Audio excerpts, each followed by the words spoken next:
అంతరాయతివిరోపశాంతయే శాంతపావనమచింత్య వైభవం తం నరం వపుషి కుంజరం ముఖే మన్మహే కిమపి తుందిలం మహః వసుదేవసుతం దేవం కంసచానూరమర్దనం దేవకీ పరమానందం కృష్ణం వందే జగద్గురుం. జననీ జన్మభూమిశ్చ స్వర్గాదపి గరీయసి. మాతృదేవో భవ. భగవద్బంధువులకు, ఆత్మస్వరూపులకు, సత్యాన్వేషులకు స్వాగతం, సుస్వాగతం. జీవితంలో కనుక్కోవలసినది ఆత్మ మాత్రమే, ఇక మరి ఏదీ లేదు. ఆత్మ అనే అనుభవము అత్యద్భుతంగా ఉంటుంది. ఆత్మ అనేటటువంటి అనుభవము అత్యద్భుతంగా ఉంటుంది. ఇప్పుడు ధర్మలత గారు స్టార్ట్ చేస్తున్నారు. ఆవిడకి ఎవరైనా నేను పంపించిన లింక్స్ పంపించగలరా? ఏ రామా, అందుకే నేను ఫస్ట్ జాయిన్ అవ్వమని చెప్తాను. ఇంకా 2-3 పెట్టారు.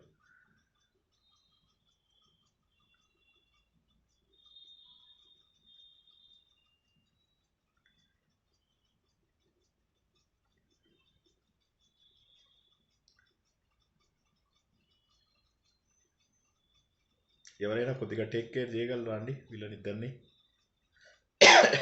అయ్యయ్యో,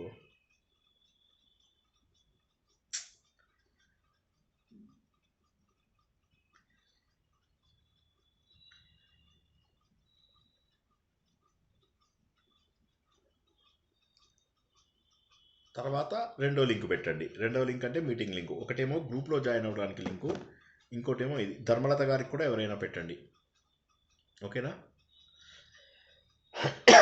ఒక లింక్ ఏమో గ్రూప్లో జాయిన్ అవ్వడానికి, అందులో జాయిన్ అయ్యాక ఇంకేం ప్రాబ్లం ఉండదు. కానీ మరి రెండో లింక్ ఏమో మీటింగ్ లింక్. ఈ రెండు కూడా పెట్టండి. ఇక లేకపోతే వదిలేయండి, ఏం చేస్తాం. ఇంకా మనం గుర్తించాల్సింది ఏంటంటే ఆత్మ. ఒక లింక్నే గుర్తించలేదు మనం, ఆత్మను ఎలా గుర్తించగలుగుతాం? ఓకే, ఇరాన్ లోపల అణ్వాయుధాలు ఉన్నాయా అని చెప్పేసి వెతకమని ఓల్డ్ జార్జ్ బుష్ ఒక ఆయన ఉండేవాడు. ఆయన ఏం చేశాడంటే ఒక వ్యక్తిని పంపించాడు. ఆయన పేరు మర్చిపోయాను నేను. ఇరాన్ లోపల అణ్వాయుధాలు ఉన్నాయని ఆయన వెళ్ళాడు. చాలా 6 నెలలు ఉన్నాడు, 1 year ఉన్నాడు, ఎక్కడ అణ్వాయుధాలు కనిపించలేదు. సరే, ఇలా ఉంది. ఆయనకి ఇరాన్లో అణ్వాయుధాలు లేవని పాపం చెప్తున్నాడు. ఎక్కడ వెతికినా దొరకట్లేదని చెప్తున్నాడు అమెరికా వాళ్ళకి. సరే, అమెరికాలో జోక్స్ అన్నమాట ఆయన మీద. ఆ జోక్స్ ఏంటంటే వీళ్ళు క్రిస్మస్కి ఈస్టర్ ఎగ్ అని చెప్పేసి ఒక ఇవి ఉంటాయన్నమాట. ఈస్టర్ ఎగ్ అంటే ఏంటంటే ఎగ్స్ అన్ని రకరకాల చోట్ల దాచిపెడతారనమాట. అంటే తెలిసే చోటే దాచిపెడతారు. పెద్దవాళ్ళు, పిల్లలు అందరూ ఆడతారు. ఎవరైనా ఆడారండి ఈస్టర్ ఎగ్ గేమ్? హలో,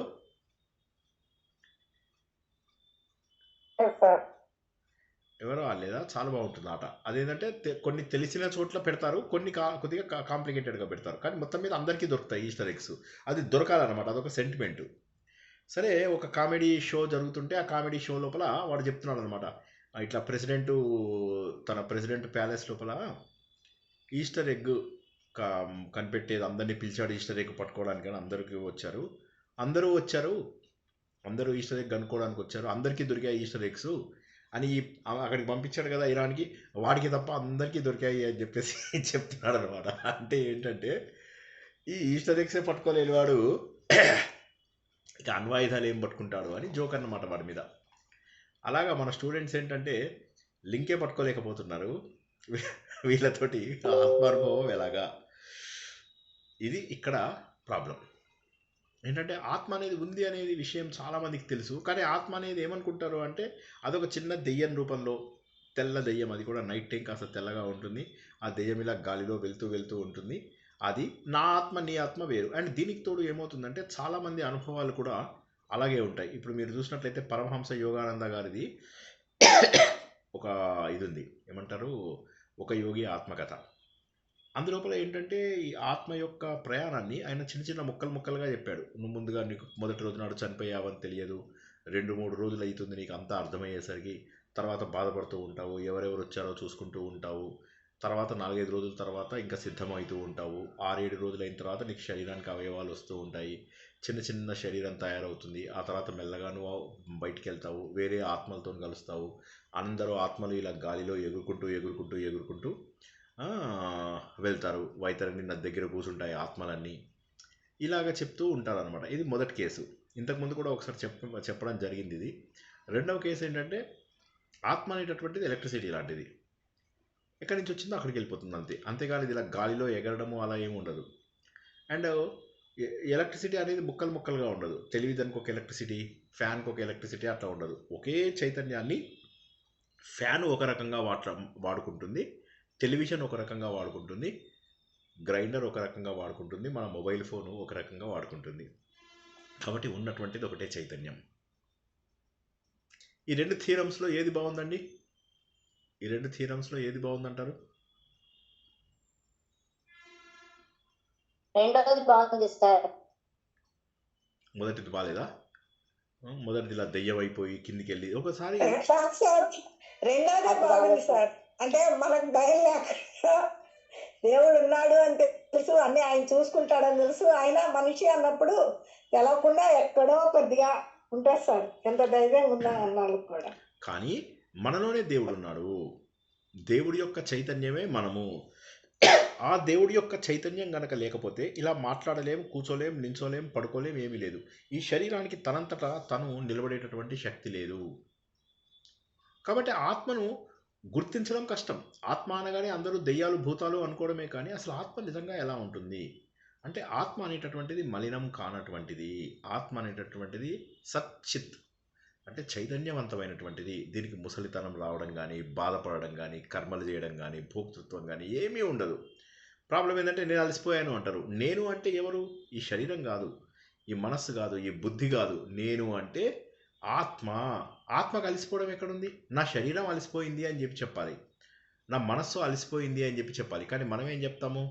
ఎంతసేపు పోయి ఆత్మకు అంటగడుతున్నాం. నేను అంటే ఆత్మ. గుర్తుంచుకోండి, నేను అంటే ఎవరు? ఆత్మ.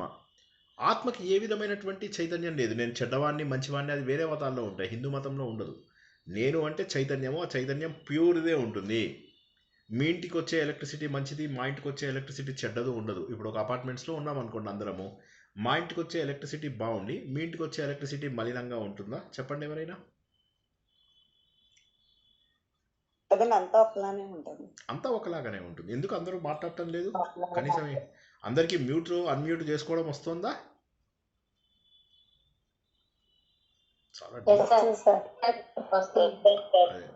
సో కాబట్టి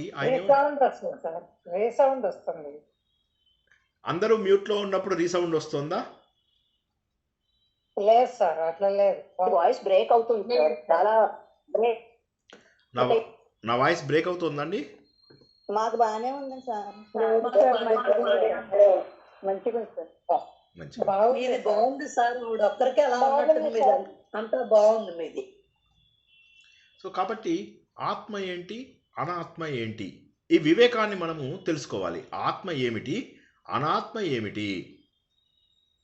ఆత్మ అనాత్మ యొక్క వివేకాన్ని తెలుసుకోవడం కోసమై తెలుసుకుంటున్నాం మనం ఈ ఆత్మబోధ. శంకరాచార్య ఏం చేశాడు? ప్రతిదానికి కూడా ఒక ఉదాహరణ, ఒక స్టేట్మెంటు, ఒక స్టేట్మెంటు, ఒక ఉదాహరణ, ఒక స్టేట్మెంటు, ఒక ఉదాహరణ. గత వారం మనం ఏం తెలుసుకున్నాము? దేహేంద్రియ గుణాన్ కర్మాణి అమలే సచ్చిదాత్మని అధ్యస్యంత్య వివేకేన. ఒక్క నిమిషం. అధ్యస్యంతి అవివేకేన గగనే నీలతాదివత్. ఒక్కసారి నేనేం చేశాను? విడగొట్టుకుంటూ చదువుతున్నాను. ఒక్కొక్క ముక్క విడగొట్టుకుంటూ వినండి. దేహ ఇంద్రియ గుణాన్ కర్మాణి అమలే సచ్చిత్ ఆత్మని అధ్యస్యంతి అవివేకేన గగనే నీలత ఆదివత్. పదముల విభజన అర్థమైందా? సుధామోహన్ గారికి ఇంకా బ్రేక్ అవుతున్నట్టే ఉంది. సో ఎవరైనా మెసేజ్ పెట్టండి, ఎవ్రీథింగ్ ఈజ్ ఫైన్ అని. నేను మళ్ళీ డివై జాయిన్ చేయాలి సార్, ట్రై చేస్తాను ఇప్పుడు. Okay DY okay. సో మళ్ళీ ఇది ఫుల్ స్క్రీన్ చేయాలి. నేను ఇప్పుడు క్లియర్గానే ఉన్నానా? ఫుల్ స్క్రీనే వస్తుందా? వస్తుంది సో ఇప్పుడు క్లియర్ గా ఉంది సార్. క్లియర్ ఇప్పుడు ఏంటి ఈ శ్లోకం యొక్క విభజన తెలుసుకుందాము. దేహము, ఇంద్రియ, గుణాలు. దేహానికి ఉన్న గుణం ఏంటి? తడిసిపోతుంది, ముసలిదవుతుంది. దేహం ముసలిదవుతుందా లేదా? ముసలిదవుతుంది. తడిసిపోతుందా లేదా? గాలికి ఒక ఇదవుతుందా? చలికి వణుకుతుందా? వేడికి కాలుతుందా? ఇవన్నీ కూడా దేహం యొక్క ఇంద్రియాల యొక్క గుణాలు. కర్మాని, వాటి యొక్క కర్మలను, దేహం యొక్క పనులను. దేహం యొక్క పనులు ఏముంటాయి? వెళ్ళడము, బ్రష్ చేసుకోవడము, కళ్ళు కడుక్కోవడము, ముక్కు కడుక్కోవడము, జుట్టు దువ్వుకోవడము, ఇవన్నీ ఏవైతే మన దేహం యొక్క పనులు. దేహంతో నడుస్తాం, కాళ్ళతో నడుస్తాం, చేతులతో నడుస్తాం. ఓకే, ఇవన్నీ కూడా మనం చేతులతో కూడా నడుస్తారు, పిల్లలు నడుస్తారు. సో మనం పెద్దయ్యాక చేతులతో నడవం, ఓకే, కాళ్ళతో నడుస్తాం. ఇది ఒక గొప్ప కొత్త సత్యాన్ని కనుక్కున్నాం ఈరోజు మనం. సో ఏమైంది, ఆ విధంగా నడుస్తున్నప్పుడు ఈ పనులన్నింటినీ కూడా మనము ఏం చేస్తున్నాము? అధ్యస్యంతి అవివేకేనా. అధ్యస్యంతి అంటే వీడి లక్షణాలను తీసుకెళ్ళి వాడి మీద పెట్టడం. సింహం యొక్క లక్షణాలు తీసుకెళ్ళి మేక మీద పెడితే ఎట్లా ఉంటుంది? అధ్యస్యంతి. అధ్యస్యంతి అంటే దాన్ని ఆరోపింపజేస్తున్నారు జనాలు.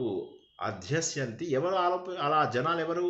అవివేకేన, అవివేకము వలన, వివేకము లేకపోవడం వలన, తెలివి లేనటువంటి వాళ్ళు ఏం చేస్తున్నారంటే నీ శరీరము, నీ ఇంద్రియాలు చేసే పనులని ఆత్మ చేస్తోంది అంటున్నారు. అసలు యాక్చువల్గా నేను చేస్తున్నాను అనకూడదు, నా శరీరం చేస్తోంది, నా మనస్సు ఉంది. నా శరీరం ఏం బాలేదు, నాకు బాలేదు అనద్దు, నా శరీరం బాలేదు అనాలి. కొంతమంది అంటారు తెలుసా, ఆంధ్ర లోపల కొంతమంది అంటారు, నా శరీరం ఏం బాలేదు తెలుసా, ఇవాళ నా మనసు ఏం బాలేదు తెలుసా, వదినే నా మనసు అస్సలు మంచిగా ఉండలేదే, ఏమైందంటే పక్కోడి కూతురు మంచిగుంది. ఇప్పుడు ఈమె మనసు బాలేదు, ఈమెకి పక్కోడి కూతురు బాగుంటే ఈమెకి బాలేదు. సో నా ఆలోచన బాగాలేదు అని కూడా అంటాను సార్ ఆంధ్ర వాళ్ళు. ఏమంటారంటే ఆలోచన బాగాలేదు అంటాము సార్. నా ఆలోచన వదినే అనమండి మేము. వదినే అన్నారు కదా, వదినా అంటారు. సో ఇక్కడ మనం గుర్తిస్తున్నటువంటి చాలా సింపుల్గా చక్కగా నేర్చుకుందాం, నవ్వుతూ నేర్చుకోండి అందరూ. ఎందుకంటే ఇది కష్టమైన టాపిక్. కొద్దిగా బుర్ర నీటి పెట్టండి, కాస్త చేయిని ఇలా గట్టిగా పట్టుకొని కొద్దిగా శ్రద్ధగా వినండి, అది చక్కగా అర్థమవుతుంది. ఇది ఒక్కటి అర్థమైందంటే, నేను మళ్ళీ చెప్తున్నా, ఈ అనుభవం వచ్చిందంటే ఇక ప్రపంచంలో ఏ అనుభవము మనకు అవసరం లేదు. ఎందుకంటే ఏదైతే పొందితే మరి ఇంకా ఏది పొందక్కర్లేదో, మీరు ఫిజిక్స్ చదువుకోవక్కర్లేదు, కెమిస్ట్రీ చదువుకోవక్కర్లేదు, మ్యాథమెటిక్స్ చదువుకోవక్కర్లేదు, ప్రపంచం సృష్టి చదువుకోవక్కర్లేదు, సముద్రం చదువుకోవక్కర్లేదు, ఆధ్యాత్మిక చదువుకో, నారాయణీయం పారాయణాలు కూడా చేయక్కర్లేదు, నా ప్రవచనాలు కూడా వినక్కర్లేదు. ఎందుకంటే అయిపోయింది, సంపూర్ణమైనటువంటి జ్ఞానంలోకి వస్తారు. ఒక్క ఆత్మజ్ఞానం తెలిస్తే అన్నీ వచ్చేస్తాయి. కానీ నేను ఆత్మ అని అనుకోవడమే కష్టమవుతుంది జనాలకు. దానివల్ల ఏమవుతుంది, దేహం యొక్క లక్షణాలను ఆత్మ మీదకి దోస్తున్నారు. ఇదేదో బాగుంది, హీరోలు విలోన్స్ కొట్టుకుని కమెడియన్ని చంపేశారట మధ్య లోపల. అట్లాగా శరీరము, ఇంద్రియాలు ఇవి చేస్తున్న పనులు, ఇవి చేస్తున్న లక్షణాలని చూసి ఆత్మకు అన్వయిస్తున్నారు. మళ్ళీ ఒక్కసారి మనకు తెలిసిన చాలా పాపులర్ ఎగ్జాంపుల్ తెలుసుకుందాం, మళ్ళీ వెనక్కి వెళ్దాం. ఎవడే సుబ్రహ్మణ్యం సినిమా లోపల ఏమంటాడు, నువ్వెవడివి అంటాడు. అనగానే నేను సుబ్రహ్మణ్యం. సుబ్రహ్మణ్యం నీ పేరు, నువ్వెవరివి అంటే నేను ఫలానా ఇంజనీరింగ్ చేశాను. ఓకే, అది నీ చదువు, నువ్వెవరివి అంటారు. అనగానే నేను ఎవరినంటే ఫలానా వాళ్ళ కొడుకుని అంటాడు. అది మీ నాన్నగారి పేరు, నువ్వెవరివి అంటారు. ఫలానా కంపెనీ మేనేజర్ని అంటే అది నువ్వు చేస్తున్న ఉద్యోగం, నువ్వెవరు. ఈ అన్నిటికీ కారణము నా యొక్క ఉద్యోగం, నా యొక్క పేరు, నా యొక్క భార్య, నా యొక్క పిల్లలు, నా యొక్క ఫ్రెండ్స్, నా ఇల్లు, నా కారు, ఇవన్నీ. ఆ నా అనేది ఎవరు? నా శరీరం. నేను వేరు శరీరానికి. నా ఆలోచన బాలేదు, ఇందాక ఎవరో చెప్పారు, మంచి మాట చెప్పారు, నా ఆలోచన బాలేదు కూడా కరెక్ట్ మాటనే, దట్ ఈజ్ ఆల్సో కరెక్ట్. అది ఆంధ్ర వాళ్ళు అంటారని నాకు తెలియదు, బట్ అనేటట్టయితే మాత్రం ఆంధ్ర వాళ్ళు correct. Venkata Chaitanya very good, very good. That is good, that is correct also. So ఇప్పుడు ఇక్కడ మనం గుర్తించాల్సింది ఏంటంటే, లక్షణాలు దేనివి? శరీరానివి, ఇంద్రియాలవి. ఇంద్రియాలంటే ఏంటండి? పంచ జ్ఞానేంద్రియాలు, పంచ కర్మేంద్రియాలు. కళ్ళు, ముక్కు, నోరు, చెవులు. నా చెవి, ఇది చెవి నేను కాదు, నేను చెవిని కాదు, ప్రాణం బాగలేదు, నా ప్రాణానికి ఏదో అయింది అని కూడా అంటారు సార్. అంటారు. కరెక్ట్. ఒకప్పుడు అనేవాళ్ళు మేము చిన్నప్పుడు పెద్దలు. ఇప్పుడు కూడా అనండి మీరు. ఇప్పటి నుంచి ఎవరన్నా అడిగితే ఏంటంటే ఇది నా దేహము. మా మిత్రులు కొంతమంది ఆధ్యాత్మిక రంగంలో ఉన్నటువంటి వాళ్ళు ఏమంటారు తెలుసా? నీ ఉపాధి వయసు ఎంత అంటారు. నీ వయస్సు అంటే అనంతం. ప్లీజ్ గట్టిగా పట్టుకోండి. నీ వయసు ఎంత? నీ వయసు ఎంత అంటే అనంతం. నీ ఉపాధి వయసు ఎంత? ఉపాధి అంటే రోల్, పాత్ర. నువ్వు ఏ పాత్ర పోషిస్తున్నావు? ఇప్పుడు శ్రీనివాస్ అనేటటువంటి పాత్రని నువ్వు పోషిస్తున్నావు. ఈ శ్రీనివాస్ అనేటటువంటి పాత్ర యొక్క వయస్సు ఎంత అంటే 56 సంవత్సరాలు. 56 రాలేదు, 55. నెక్స్ట్ మంత్ లోపల 56 అవుతాం మనం సక్సెస్ఫుల్గా ఉంటే, నెక్స్ట్ మంత్ దాకా ఉంటే. ఇది ఎందుకంటే మన శరీరానికి ఎంత వయసు ఉంది అనేది తెలియదు, మనకుంది. మనం అనంతమైనటువంటి అమరులము. మనమంతా కూడా అమరులము, అమృత స్వరూపులము. ఓ అమృతానంద బిడ్డలారా, నేను చూశాను, ఆ పరమాత్మను చూశాను. ఆ పరబ్రహ్మ ఈ కష్టాలకు, ఈ శరీరాలకు, ఈ నామరూపాలకు, ఈ అజ్ఞానానికి అన్నిటికీ కూడా అవతల ఉన్నాడు, వెలుగుతూ చైతన్యంతో వెలుగుతున్నాడు. అక్కడ ఆనందం తప్ప మరేదీ లేదు, అక్కడ చైతన్యం తప్ప మరేదీ లేదు. ఆ భగవంతుని కనుక తెలుసుకున్నట్లయితే, ఆ చైతన్య స్వరూపుడం కనుక తెలుసుకున్నట్లయితే ఇక తెలుసుకోవాల్సినటువంటిది ఏదీ ఉండదు. కానీ మనం ఏం చేస్తున్నాం? ప్రతిదాన్ని ఆత్మకు ఆరోపిస్తున్నాం. అది తప్పు. ఎలా ఆత్మకు ఆరోపిస్తున్నా అంట? వాడు దానికి ఎగ్జాంపుల్ ఇచ్చాడు. ఏంటది శ్లోకంలో? నీలత ఆదివత్, నీలిరంగు. గగనే గగనే గగనే, ఆకాశంలో. గగనే అంటే ఆకాశంలో. నీలత ఆదివత్, నీలత అంటే నీలిరంగు. ఇతరత్రాలు అంటే బ్లూ కలర్లో ఉన్నప్పుడు ఆకాశం నీలంగా ఉంది. పచ్చగా ఉంటే ఆకాశం ఎందుకో పచ్చబడ్డది అంటాం. మళ్ళా రెడ్గా అయితే ఆకాశం ఎందుకు. ఆ పాట లేదు యాక్చువల్గా, అది నేను ఊరికే మీకోసం చెప్పాను. మీకోసం కావాలని ఒక పాట రాశాను నేను. కవిత్వం ఎక్కువైనప్పుడు అలా పిచ్చి వేషాలు వస్తాయన్నమాట. సో ఆ విధంగా ఏమవుతుంది? ఆకాశానికి ఏ విధంగానైతే చుట్టుపక్కల ఉన్నటువంటి విషయాల ద్వారా, సూర్యుడి యొక్క వెలుతురు ద్వారాను, తర్వాత మన రంగు యొక్క స్కాటరింగ్, అబ్జార్ప్షను, వీటన్నిటి ద్వారాను ఏమవుతుంది అంటే ఆకాశానికి ఒక నీలం రంగు ఉన్నట్టుగాను, ఇతర రంగులు ఉన్నట్టుగాను అనిపించినట్టుగా ఆకాశానికి రంగు లేదు. అదేవిధంగా మన ఆత్మ ఏదైతే ఉందో, ఈ ఆత్మకు కూడా మన పనులు లేవు. మనం చేస్తున్నటువంటి పనులు, మన దేహేంద్రియ కర్మలు ఇవన్నీ ఆత్మకు అన్వయించకు అని చెప్పి గత వారం తెలుసుకున్నాం. ఈ శ్లోకంలో ఎవరికైనా డౌట్ ఉంటే అడగండి. కేవలం డౌట్ ఉన్న వాళ్ళు మాత్రమే అడగండి. ఇది తెలుసుకున్న శ్లోకమే, ఊరికే మళ్ళొక్కసారి. అలా అనుకునే వాళ్ళు మూర్ఖుల్ట. వివేకం లేని వారు మాత్రమే అలా అనుకుంటారు. ఎందుకంటే శరీరం అనేటటువంటిది ఇంద్రియ లక్షణాలను కలిగి ఉంటుంది. పనులు కూడా, క్రియలు అంటే పనులు, శరీరం చేసే పనులు, ఇవన్నీ కూడా నిర్మలమైనటువంటి సచ్చిదానంద స్వరూపమైనటువంటి ఆత్మ పైన మోపకయ్యా. ఆత్మ అనేటటువంటిది దానికి చావు లేదు. ఆత్మ అనేటటువంటిది అది అనంతము, అది నిర్మలమైనటువంటిది, మలము లేనటువంటిది, చెడు లేనటువంటిది ఆత్మ. దాని మీద ఆరోపింపవయ్యా. ఏ విధంగానైతే ఆకాశానికి రంగు లేదు కానీ నువ్వు అనవసరంగా బ్లూ రంగు, రెడ్ రంగు, ఎల్లో రంగు అవన్నీ చేస్తున్నట్టుగా. సో ఇందులోపల సమస్య ఏమొచ్చిందయ్యా అంటే అధ్యాస. ఒకదాని బదులుగా ఇంకోటి. శరీరం అలసిపోయింది. శరీరం అలసిపోతే నేను అలసిపోయానని ఎందుకంటావు? నువ్వు అనకూడదు. అలసట అనేటటువంటిది శరీరానికి, కానీ దాన్ని ఆత్మ పైన పెడుతున్నావు. అదేవిధంగా ఆత్మ ఏదైతే ఉందో ఇది మలినం లేనటువంటిది, దీనికి వృద్ధాప్యం ఉండదు, ఇది బాధపడదు, ఇది కర్మ చేయదు. ఆత్మ అనేటటువంటిది ఎప్పుడూ కూడా కర్మ చేయదు. అది కర్తృత్వం, భోక్తృత్వం ఉండదు. కర్తృత్వం అంటే చేసే దాన్ని కర్తృత్వం అంటారు, పని చేసే లక్షణాన్ని. భోక్తృత్వం అంటే అనుభవించే లక్షణాన్ని. కర్తృత్వం అంటే ఏంటి? వంట చేయడం. భోక్తృత్వం అంటే ఏంటి? తినడం, దాన్ని అనుభవించడం. ఎగ్జాంపుల్ కోసం చెప్పాను. కేవలం వంట పనే కాదు, అన్ని ఏ పనైనా అంతే.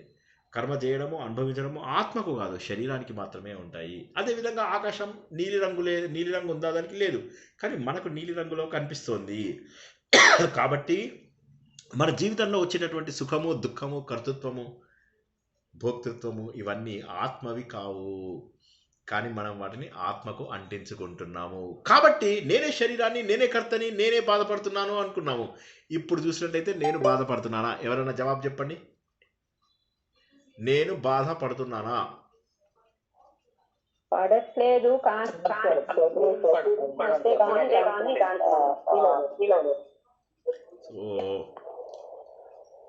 నేను మనసు బాధపడుతుంది అనొచ్చా? నా శరీరం బాధపడుతుంది, నా మనసు బాధపడుతుంది. కరెక్ట్, అనొచ్చు. అవన్నీ శరీరం, మనస్సుల యొక్క లక్షణాలు. శరీరం యొక్క లక్షణము అలసిపోవడము, మనస్సు యొక్క లక్షణము బాధపడ్డము. ఇవి అవ్వచ్చు. మీరందరూ మొన్న ఎంత బాధపడ్డారో పారాయణం చేయొద్దంటే బాధపడ్డారా లేదా? కొద్దిగా బాధ అనిపించిందా? ఇలా ఇలా డ్యాన్సులు చేయాలి అనిపించిందా లేదా? కొద్దిగా బాధపడ్డారు అవునా? మీ మనసు అందరిది బాధేసింది. సార్ చూడండి పారాయణ పెట్టడము మేము బాధపడలేదు సార్. మేము వెళ్ళాం నాకు అది అలవాటు లేదు సార్ అసలు. మేము ఆ గ్రూపుల్లోనే లేవు సార్.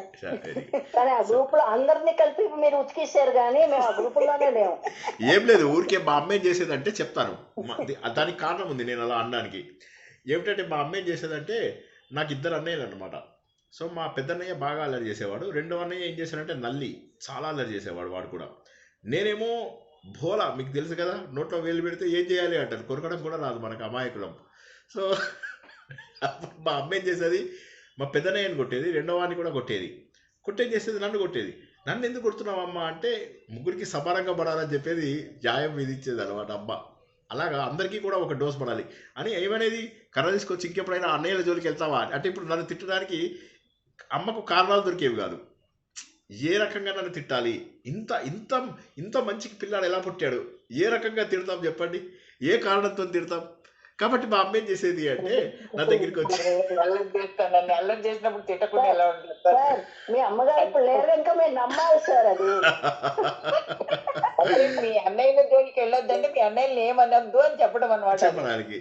కానీ అసలు యాక్చువల్గా నేనేంటంటే, నేను ఆనెస్ట్లీ 7th దాకా బాగా అల్లరి చేసేవాడిని. కానీ మా అమ్మకి నేను అల్లరి చేస్తే కోపం వచ్చేది కాదు. కోపం రాకపోవడం వల్ల ఏమవుతుంది అంటే, చిన్నపిల్లవాడు కదా సార్, ఆఖరి కదా మీరు. అది అందుకే. సో అమ్మ కోపం వచ్చేది కాదు. కానీ ఏం చేసేది, ముగ్గురిని సమానంగా వాయించేది. అంటే నన్ను కొట్టేది కాదు, నన్ను ఇలా అనేది అంతే అది.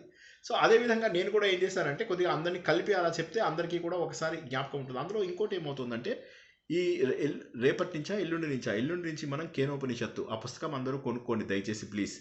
ఓకే, లేదా ఆన్లైన్లో ఎక్కడ కొద్దిగా బాగున్నది, గీతా ప్రెస్ది కానీ, లేకపోతే ఇది ఇవాళ ఎవరో లింక్ కూడా పెట్టారు, దయచేసి ఆ పుస్తకం మటుకు అందరూ కొనుక్కోండి. ఇంకా కేనోపనిషత్తులో కూడా వచ్చేసాం, ఉపనిషత్తులు నేర్చుకునే స్థాయికి ఎదిగాం. ఇవాళే నేను మన వన్ ఆఫ్ ద స్టూడెంట్స్ తోటి మాట్లాడుతున్నప్పుడు అన్నాను అనమాట, స్థాయి పెరిగింది, ఖచ్చితంగా పెరిగింది. ఒకప్పుడు నేను భయపడుతుండేవాడిని, వీళ్ళ స్థాయి పెరిగిందా లేదా, ఇంకా కూడా పిచ్చి వేషాలు వేద్దామని ట్రై చేస్తారా. కానీ స్థాయి పెరిగింది. మరి స్థాయి పెరిగినప్పుడు ఎలా ఉండాలి? ఇంత అద్భుతమైన జ్ఞానాన్ని మనము తెలుసుకుంటూ కేనోపనిషత్తులోకి వచ్చాము అంటే మన స్థాయి పెరిగింది. ఒక్కొక్క అడుగు వేస్తున్నాం, 3వ మెట్టు, 4వ మెట్టు, 5వ మెట్టు. కాబట్టి చాలా సంతోషంగా మనం ముందుకు వస్తాము. కాబట్టి నేను బాధపడట్లేదు, నా మనసు బాధపడుతుంది. నేను క్షీణిస్తున్నాను, లేదు, నా శరీరం క్షీణిస్తుంది.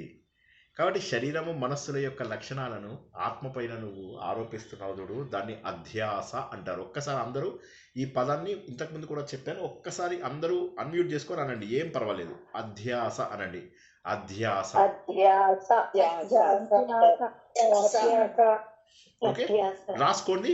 మీకు ఒకటి టెలిగ్రామ్లో ఒక గ్రూప్ క్రియేట్ చేశాము క్విజ్ కోసం అని చెప్పి. మల్టిపుల్ గ్రూప్స్ కాకుండా ఒకటే గ్రూపు. ఆ గ్రూప్ లోపల ఎవరి టైం అది ఓపెన్ ఉంటుంది, ఏ టైంలో పడితే ఆ టైంలో మీరు ప్రాక్టీస్ చేసుకోవచ్చు. అది లింక్ కూడా షేర్ చేస్తాను. అందులో కూడా ఇలాంటి ఆలోచనలు అందులో షేర్ చేయండి. ఇప్పటి నుంచి ఏంటంటే, ఒకరికి వచ్చింది ఆలోచన అంటే అందరికీ షేర్ చేస్తూ ఉండండి. షేర్ చేసినవి చదువుతూ ఉండండి. రోజు ఒక 2-3 గంటల టైం స్పెండ్ చేయండి. ఎందుకంటే మనకు 4వ తారీఖు మన ఆత్మబోధ క్విజ్ ఉండొచ్చు. నాకు 5వ తారీఖు నాడు గురు పూజోత్సవం ఉంది, చూస్తాను నేను. అంటే మోస్ట్లీ 4వ తారీఖు ఉందనే పెట్టుకోండి మీరు. 4వ తారీఖు 6వ తారీఖు అని అనుకున్నాం ఇంతకుముందు. ఏదైనా ప్రాబ్లం ఉంటే అప్పుడు ఇది చేయొచ్చు. ధర్మలత గారు ఏదో మెసేజ్ పెట్టారు, ఎవరైనా వీలున్న వాళ్ళు కొద్దిగా రెస్పాన్స్ ఇవ్వండి. నేను ఇట్లా ప్రవచనం చెప్తూ అటు వెళ్ళడం చాలా కష్టము. సరే, కాబట్టి ఏంటంటే లింక్ పెట్టండి సార్, ఆవిడకి లింక్ కూడా ఆవిడ ఇందులో జాయిన్ అయ్యారు. అదే ఇప్పుడు నేను సరేలేండి, నేను మాట్లాడుతున్నా. ధర్మలత గారు జాయిన్ అయ్యారు. ఇప్పుడు ఆవిడకి ధర్మలత గారు మన గ్రూప్లోనే ఉన్నారు. ఆవిడకి ఇప్పుడు మనం ఏం చేయాలి అంటే లింక్ని పెట్టాలి. ఎవరైనా దయచేసి ఆగండి, ఎందుకు నేనే పెడతా. కూడా పెట్టండి సార్, మీటింగ్ లింక్ ఉండాలి. మీటింగ్ లింకే ఉంది సార్. ఆవిడకి మీటింగ్ లింక్ కూడా పంపించండి. ఆవిడ లైవ్ మీటింగ్ 29th ఉండాలి కదా. మీటింగ్ హ్యాజ్ ఎండెడ్ అని వస్తుందా? లేదండి, ఇప్పుడు జరుగుతున్న మీటింగ్ లింక్ కూడా ఉంది సార్. వేణుగోపాల్ గారు కూడా పెట్టారు, సూపర్. వేణుగోపాల్ గారు గ్రూప్ లింక్ పెట్టారు. లేకపోతే ఆగండి, ఆవిడని ఎలా యాడ్ చేయొచ్చు నేను?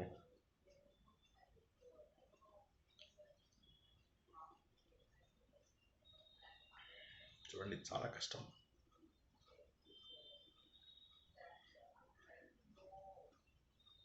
కంటిన్యూ చేయండి సార్. మేము ఎవరో ట్రై చేస్తాము, మీరు కంటిన్యూ చేయండి సార్. అంటే ఆవిడకి కాల్ ఎండ్ అయినట్టుగా వస్తుంది మరి డేట్ ఆవిడకి ఆ స్టాండర్డ్ టైం సార్, అక్కడ షీజ్ అబ్రాడ్, కొంచెం కన్ఫ్యూజన్ ఉంది. Okay, yeah correct. అది మీటింగ్ హ్యాజ్ ఎండెడ్ అని వస్తుంది ఆవిడకి. ఎనీవే, సో ఇక్కడ మనం గుర్తించాల్సింది ఏంటంటే ఆత్మకు రంగు లేదు. సరే, దీన్ని బట్టి దేహేంద్రియ గుణాలని బట్టి మనం ఆలోచించకూడదు. అధ్యస్యంతి అధ్యాస అంటే సార్, అధ్యాస అంటే imposing the qualities of body and mind. Imposition you are imposition. మీరు ఒకరి లక్షణాలు ఇంకోల పైన పెట్టారనుకోండి. ఇప్పుడు నేను మంచిగా ఉన్నాను, నన్ను రాక్షసుడు అన్నారు అనుకోండి, అది అధ్యాస అన్నమాట. అంటే లేని లక్షణాలను, నా లక్షణాలు కాని వాటిని నా మీద పెట్టారు. నేను రాముణ్ణి అన్నాను అనుకోండి, ఓకే. రావణుడు అన్నారు అనుకోండి, కాదు, ఒప్పుకోము. సో అలా అన్నమాట. ఇది ఎవరు చేస్తున్నారు? అవివేకేనా, మనకు తెలియకపోవడం వల్ల. అవివేకేనా అంటే మూర్ఖులు అనే మాట కొద్దిగా పెద్ద మాట. అవివేకం అంటే ఏంటంటే తెలియకపోవడం వల్ల. ఆపాదించడం, కరెక్ట్, వండర్ఫుల్, ఎస్, ఆపాదించడం, యా, మంచి వర్డ్ యూజ్ చేశాడు, ఆపాదించడం. సో ఇది ఇక ఈ ఉదాహరణ చాలా చక్కగా అర్థమైంది మనకు. మెయిన్ అధ్యాస అనేటటువంటిది ఇంపార్టెంట్ అనేట్టు అర్థమైంది. తర్వాత శ్లోకాన్ని చదువుదాం ఒకసారి. దాన్ని విడదీసుకుంటూ చదువుతాను ఒకసారి. అందరూ మళ్ళీ మీ శ్లోకాల బుక్ ఓపెన్ చేసి ఒకసారి చూడండి. అజ్ఞానాత్ మానసోపాధే కర్తృత్వాదీని ఆత్మని కల్ప్యంతే అంబుగతే చంద్రే చలనాది యథా అంబసః. ఓకే, కొద్దిగా విడదీసుకుంటూ మళ్ళీ ఒకసారి చదవనా. అజ్ఞానాత్ ఓకే, దాని శ్లోకం మీరు చూస్తున్నారా? శ్లోకం 22వ శ్లోకం చూస్తున్నారా? అజ్ఞానాత్ మానస ఉపాధే. అర్థమవుతుందా? 22వ శ్లోకము రాగేచ్ఛాసుఖ దుఃఖాలు. అది 23వది, యాక్చువల్లీ అది 23వది, తప్పుంది. ఇందులో అజ్ఞాన మానస లేదా మీ దగ్గర ఉన్న పుస్తకంలో? 23. ఒక్క నిమిషం, నేను షేర్ చేస్తాను, ఆగండి. అయ్యయ్యో, మీకు తప్పు వచ్చిందా? 22ది అజ్ఞానాన్ మానసోపాధే కర్తృత్వ లేదా మీ దగ్గర? ఆగండి, నేను షేర్ ఇచ్చేస్తాను, ఒక్క నిమిషం. ఆ శ్లోకంని నేను షేర్ చేస్తున్నాను, ఆగండి. లోపల ఎలా షేర్ చేయాలో కూడా చూద్దాం మనం ఒకసారి. Share screen share.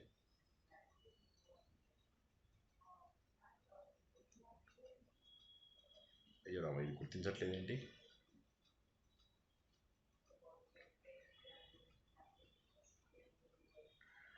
ఒక్క నిమిషం. ఇప్పుడు శ్లోకం కనిపిస్తుందా అండి అందరికి? ఒకసారి చూడండి. కనిపిస్తుందండి. ఇక్కడ చూడండి, ఇది చూడండి ఒకసారి. అజ్ఞానాత్, ఇది అజ్ఞానాత్. ఓకే, మానస ఉపాధి. అందరూ మ్యూట్లోకి వెళ్ళిపోండి. మానస ఉపాధే, మనస్సు యొక్క ఉపాధి. కర్తృత్వాదీని చ ఆత్మని కల్ప్యంతే. చూస్తున్నారా ఇక్కడ? అంటే ఈ విధంగా మనకేమవుతుంది ఈ శ్లోకం ద్వారా? ఓకే, సో అది ఆ శ్లోకాన్ని చూడండి అందరూ. ఓకే, ఇప్పుడు మనకి ఏమర్థమవుతుంది ఇక్కడ అంటే ఏంటంటే ఆత్మని మనం ఏ విధంగా, ఇది చూస్తున్నారా? పోనీ రామకృష్ణ మఠంది మనకు కనిపిస్తుందా? సేమ్ అదే రామకృష్ణ మఠంది కూడా కనిపించట్లేదా? హలో, ఇప్పుడు పోయింది సార్, కనిపించడం లేదు. సరే, ఒక్క నిమిషం ఆగండి, షేర్ చేస్తాను, గ్రూప్లో పెడతాను. మీకు ఎక్కడో ప్రాబ్లం అవుతుంది, స్క్రీన్ మీద కనిపించట్లేదు. ఓకే, ఒక్క నిమిషం. మీరు ఉద్ధరేదాత్మనాత్మనంలో పెడుతున్నాను, ఒకసారి అది చూసుకోండి అందరూ. ఇది ఆల్రెడీ మీ దగ్గర ఉందనుకున్నాను నేను. Okay sir. Telegram desktop.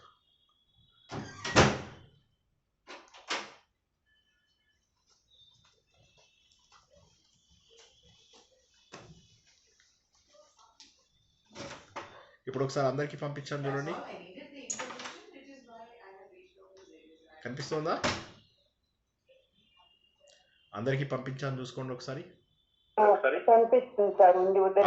బుక్ను ఓపెన్ చేసుకోండి చక్కగా. రామకృష్ణ మఠంది కూడా చిన్న పుస్తకం ఉంటుంది, అది కూడా షేర్ చేస్తాను. అది ఎందుకో షేర్ అవ్వటం లేదు, షేర్ చేస్తాను, సరేనా? నెక్స్ట్ అజ్ఞానాత్ మానస ఉపాధే కర్తృత్వాదీని కర్తృత్వ ఆదీని కర్తృత్వాదీని ఆత్మని కల్ప్యంతే అంబుగతే చంద్రే కల్ప్యంతే ఆత్మని కల్ప్యంతే అంబుగతే చంద్రే. అంబు అంటే వాటరు, గతే అంటే కదులుతున్నటువంటి, నీళ్ళల్లో కదులుతున్నటువంటి, చంద్రే చంద్రునిలో, చలనాది యథా అంభసః. అంభసః అంటే ఇందాక మనం చెప్పుకున్నాం కదా ఏంటి, అధ్యాస. అంభసః అంటే అధ్యాస. ఏమంటున్నాడు, అజ్ఞానం వల్ల ఈ మనస్సు యొక్క డ్యూటీస్ అన్నిటినీ, మనస్సు యొక్క డ్యూటీస్ ఏంటి, ఇది నేను చేశాను, ఇది నేను అనుభవించాను.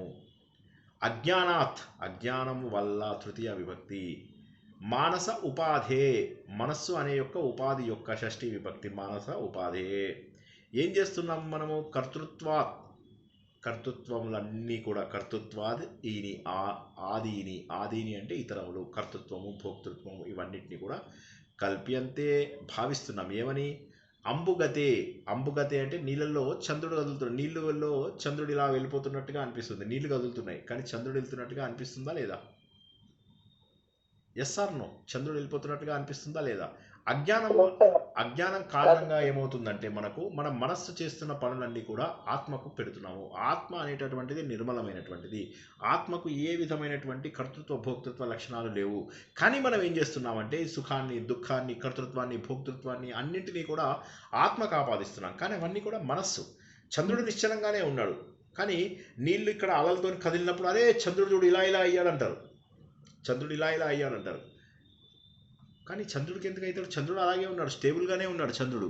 కానీ కింద అలలు ఇలా కదులుతున్నాయి, ఇలా కదులుతుంటే చంద్రుడు ఇలా వాటి నుంచి వెళ్తున్నట్టుగా కదిలిపోతున్నాడు చంద్రుడు. చూడరా చంద్రుడు ఒకసారి అలా ఎక్కాడు దిగాడు అనుకుంటారు. అంబుది సముద్రంలోని అలలు ఏవైతే ఉంటాయో, నీరు ఏదైతే ఉంటుందో, ఆ నీరు కదిలినప్పుడు చంద్రుడు కదిలినట్టుగా ఎలా అయితే అనిపిస్తుందో, అదేవిధంగా మన మనస్సు చేసే పనులని మనం ఆత్మకు పెడుతున్నాం. కానీ ఆత్మ కదలదు, మనస్సు కదులుతుంది. నీకు మనస్సు చంచలం, ఆత్మ నిశ్చలం. మనస్సు ఆలోచిస్తుంది, ఆత్మ కేవలం సాక్షిభూతంగా ప్రకాశిస్తుంది. మనస్సు కదిలిపోతూ ఉంటుంది, ఆలోచిస్తూ ఉంటుంది, ఎంతసేపు రకరకాల ఆలోచనలు. కానీ ఆత్మ మాత్రం సాక్షిభూతంగా ప్రకాశిస్తుంది. మనస్సు సుఖాలు దుఃఖాలు అన్నీ మనసుకి, కానీ ఆత్మకు భోగం లేదు. అది అనుభవించడానికి నీకు శక్తిని ఇస్తుంది అంతే, కానీ ఆత్మ అనుభవించదు. క్లియర్ అండి. ఈ శ్లోకం ఇక్కడ వరకు తెలుసుకున్నాం మనం. ఇంతకుముందు చెప్పుకున్న 2 శ్లోకాలని ఇప్పుడు రిపీట్ చేసుకున్నాం. అందరికీ అర్థమైందా, మళ్ళీ ఒకసారి చెప్పాలా? నా వాయిస్ వినిపిస్తుందా? ఏంటమ్మా సార్, డైరెక్ట్ మీనింగ్ చెప్పండి సార్.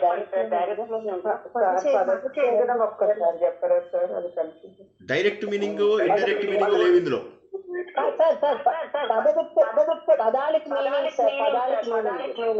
సరే, ఒకసారి మళ్ళీ శ్లోకం దగ్గర.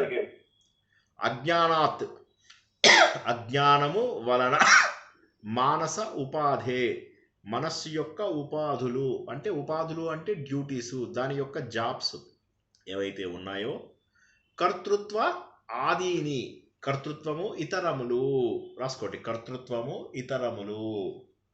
కర్తృత్వము ఆది అంటే మిగతా అని, కర్తృత్వంతో పాటు మిగతావన్నీ. ఆత్మాని కల్ప్యంతే, కల్పం అంటే ఏంటంటే కల్పించడం, అధ్యాసని. కల్ప్యంతే అన్న, తర్వాత అంభస అన్న, అధ్యాస అన్న, 3 కూడా ఒకటే. కల్ప్యంతే, ఆత్మని కల్ప్యంతే, మనస్సు యొక్క కదలికలను నువ్వు ఆత్మకు ఆపాదిస్తున్నావు. ఎంత బాగుంది చూడండి. అంటే ఇప్పుడే మనకు ధైర్యం వస్తుంది తెలుసా, ఇలాంటి సమయాల్లోనే ధైర్యం వస్తుంది. కష్టం వచ్చింది నాకు కాదు, మనసుకి. ఇప్పుడు పెద్ద కష్టం వచ్చింది, గాఢ నిద్రలో ఉన్నాం, ఎందుకు తెలియదండి? ఎందుకంటే ఆ సమయంలో మనస్సు పనిచేయదు. మనస్సు కనుక స్విచ్ ఆఫ్ అయిపోతే మనకు తెలియదు. అంతెందుకు, మనది కనుక ఏదైతే మన మనస్సు కనుక పనిచేయకపోతే పెద్ద పెద్ద కష్టాలు తెలియవు. మనుషులను గుర్తుపట్టాం, శత్రువులు ఎదురుగా వచ్చినా కూడా నవ్వుతూ ఉంటాం. ఎందుకంటే మనస్సే మనకు అన్నిటికీ మూలం. మన మనస్సు వల్లనే మనకు మంచి చెడు ఇవన్నీ కూడా మనకు తెలుస్తూ వస్తున్నాయి. కేవలం మనస్సు వల్ల మాత్రమే ఇవన్నీ మనకు తెలుస్తున్నాయి. ఆ మనస్సు ఏంటి? అజ్ఞాన మానస ఉపాధి. అజ్ఞానం వల్ల, అజ్ఞానం చేత మనస్సు చేసేటటువంటి పనులను ఆత్మ మీదికి ఆపాదిస్తున్నాం మనము. ఏ విధంగానైతే చంద్రుడు అలలపైన కదులుతున్నప్పుడు చంద్రుడు కదులుతున్నాడా అంటారు. కల్పియంతే అంబుగతే అంటే అలలలో ఉన్న నీటిపైన గతే అంటే వెళ్తున్నటువంటి చంద్రే చలన ఆది చలనము లాంటి పనులన్నీ కూడా యథా అంబస ఏ విధంగానైతే భావిస్తామో, అంటే నీళ్లపైన చంద్రుడు కదులుతున్నట్టుగా ఎలా అయితే భావిస్తామో, మనస్సు యొక్క కదలికలను మనము ఆత్మ యొక్క కదలికలుగా భావిస్తున్నాము. ఏది జరిగినా ఇది నాకు సంబంధించింది కాదు, ఇది మనసు అనుకోండి. ఎదురుగా మీకు ఒక శత్రువు వచ్చాడు. శత్రువు వచ్చినప్పుడు ఏమవుతుంది?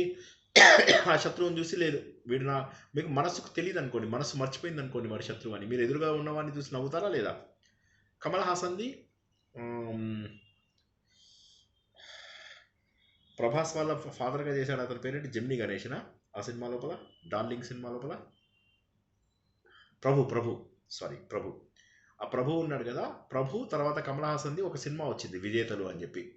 ఆ సినిమా లోపల ఏమవుతుందంటే కమల్ హాసను గతం మర్చిపోతాడు. గతం మర్చిపోయినప్పుడు ఏమవుతుందంటే ఎదురుగా ఎవరున్నారో కూడా తెలియదు అతనికి, శత్రువులు ఉన్నారో మిత్రులు ఉన్నారో కూడా తెలియదు. సో కాబట్టి నీ మనస్సే నీకు వీడు శత్రువు వీడు మిత్రుడు అని చెప్తుంది, నీ ఆత్మ కాదు.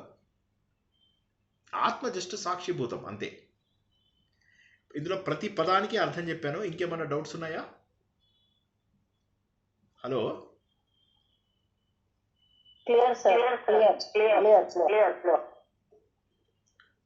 ఇంకెవరికైనా ఏ డౌట్ ఉన్నా? ఇది చాలా స్ట్రైట్ ఫార్వర్డ్. అంటే మనస్సు కదులుతుంది కానీ ఆత్మ కదలదు.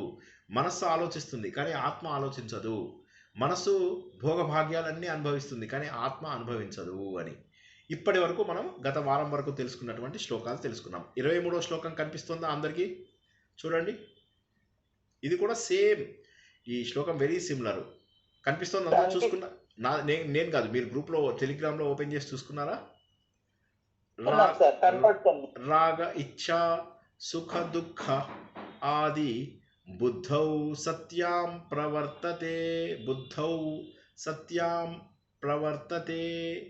రాగ ఇచ్ఛా సుఖ దుఃఖ ఆది బుద్ధౌ సత్యాం ప్రవర్తతే. రాగేచ్ఛ సుఖ దుఃఖాది బుద్ధౌ సత్యాం ప్రవర్తతే. పద విభజన క్లియర్గా ఉందా? హలో, పద విభజన క్లియర్గా ఉందా? సుషుప్తౌ సుషుప్తిలో నాస్తి తత్ నాశే. సుషుప్తి లోపల తత్ నాస్తి ఉండదు, తత్ నాశే అది నాశనం అయిపోతుంది. తస్మాత్ బుద్ధే అస్తు న ఆత్మనః బుద్ధేః తు న ఆత్మనః. తస్మాత్ బుద్ధేః తు బుద్ధేస్తు అస్తు కాదు, బుద్ధేః తు అస్తి లేదు అక్కడ, బుద్ధేః తు న ఆత్మనః. ఏంటి దీని అర్థము? ఈ రాగము, ఈ ద్వేషము, ఈ కోరికలు, ఈ సుఖము, ఈ దుఃఖము ఇవన్నీ కూడా బుద్ధి యొక్క ప్రవర్తనలు మాత్రమే. ఇందాక చెప్పుకున్న శ్లోకం యొక్క కంటిన్యూయేషన్. ఇది ఏమీ కొత్తగా ఉండదు. ఒక ఉదాహరణ ఎక్స్ట్రా చెప్తాడు అంతే ఆయన. ఒక్కసారి ఆలోచించు, నువ్వు నిద్ర లోపల వెళ్ళినప్పుడు ఇందాక చెప్పుకున్న ఉదాహరణనే. సుషుప్తౌ నాస్తి, సుషుప్తంలో ఉన్నప్పుడు నా అస్తి ఉండదు. తత్ నాశే ఆ బుద్ధి అప్పుడు నాశనం అయిపోతుంది. బుద్ధి నాశనం, మనోలయం, అది నాశనమైనప్పుడు, ఆ బుద్ధి నిశ్చలమైనప్పుడు, బుద్ధి పనిచేయనప్పుడు అవి ఆత్మకు చెందినవి కాదు అని తెలుస్తుంది. ఎందుకంటే ఆత్మకు కనుక చెందినవైతే, ఇప్పుడు మీరు సుషుప్తిలో ఉన్నప్పుడు ఆత్మ ఉందా లేదా? ఒకటే జవాబు చెప్పండి.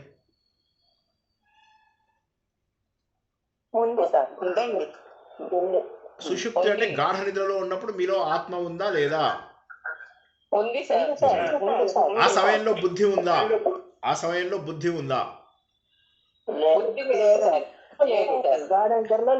లేదు.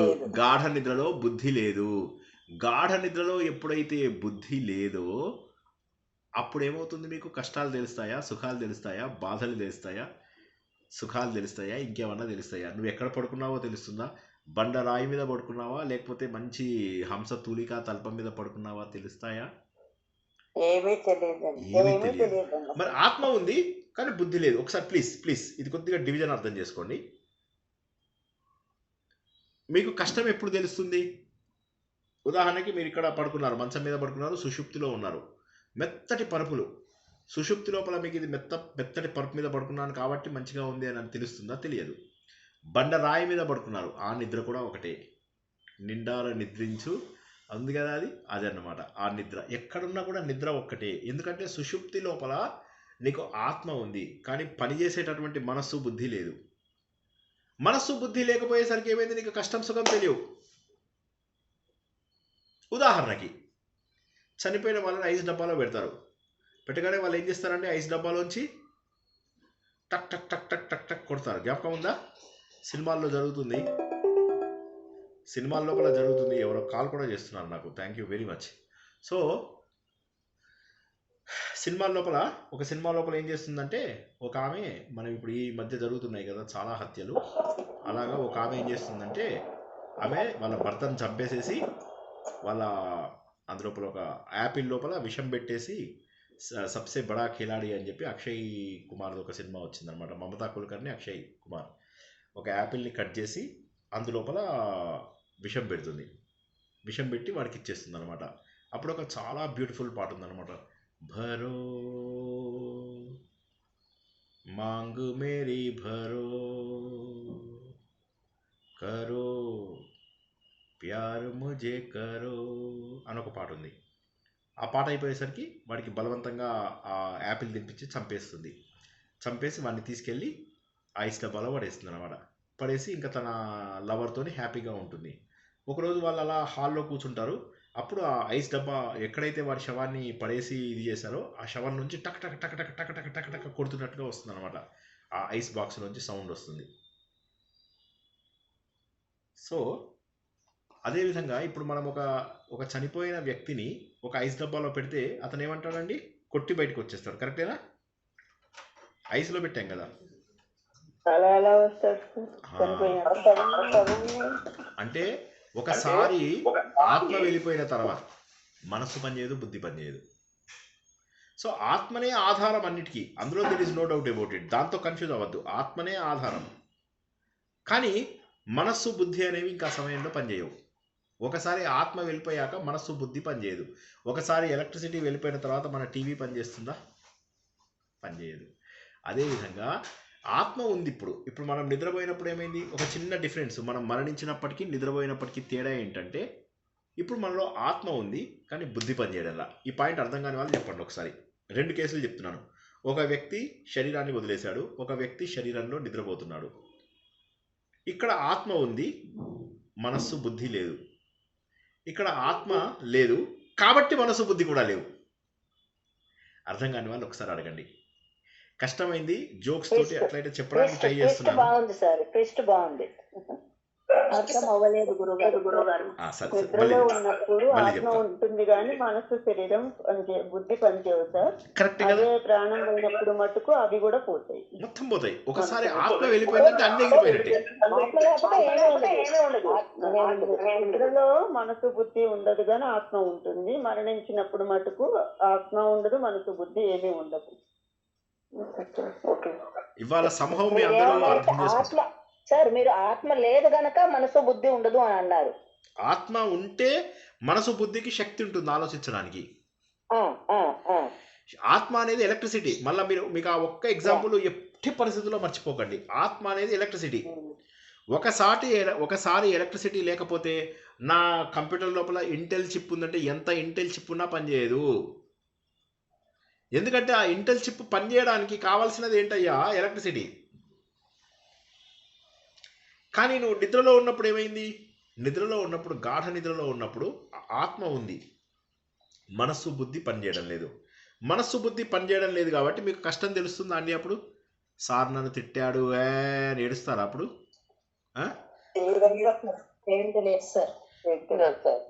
ఏమీ తెలియదు కదా. ఏమీ తెలియదు. ఎందుకు తెలియదు అంటే మనస్సు బుద్ధి నిశ్చలంగా అయిపోవడం, దానినే ధ్యానం అంటాం మనం.